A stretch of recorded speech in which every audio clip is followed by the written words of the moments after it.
મિત્રો, પૈસાની હવસ અને ભૂખ એ નેતાઓ અને અધિકારીઓને કેટલા બેશરમ અને નિર્લજ્જ બનાવી દેતા હોય છે એ તમારે જોવું હોય તો ક્યારેક બનાસકાંઠામાં આવવું જોઈએ.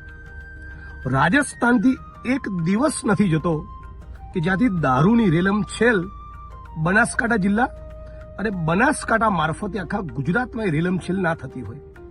સેંકડો હજારો બેન દીકરીઓ માતાઓ વિધવા બની દેવી પૂજક રાવણ, ક્ષત્રિય, ચૌધરી, ઠાકોર, દલિત, આદિવાસી સમાજના ગરીબ વંચિત સમુદાયના સેંકડો હજારો યુવાનો કાળનો કોળિયો બન્યા, હોજરીઓ પતી ગઈ, મોત થયું એમનું.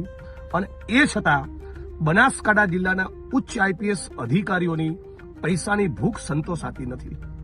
ગઈકાલે રાજસ્થાનથી નીકળેલી એક ગાડીઓનો કાફલો બનાસકાંઠાના વિવિધ પોલીસ સ્ટેશનોના હદ વિસ્તારોમાંથી પસાર થઈને નીકળ્યો, પકડ્યો પાટણની એલસીબીએ.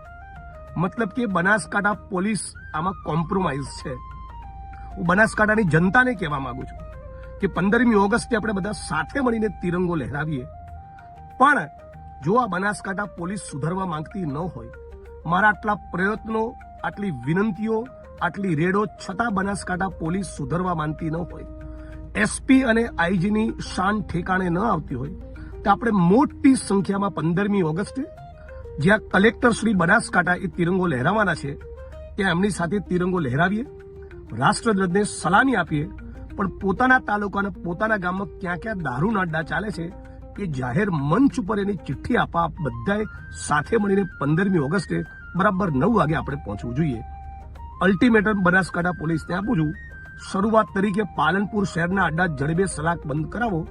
બાકી 15મી ઓગસ્ટે પાલનપુર, મારા મત વિસ્તાર અને બનાસકાંઠાના અન્ય લોકોને વધુ તાકાતવાળી અપીલ કરીશ કે આવો સાથે મળીને ધ્વજવંદનના કાર્યક્રમમાં જ કલેક્ટર, એસપી અને આઈજીને ક્યાં ક્યાં દારૂના અડ્ડા ચાલે છે એનું લિસ્ટ હાથો હાથ આપીએ.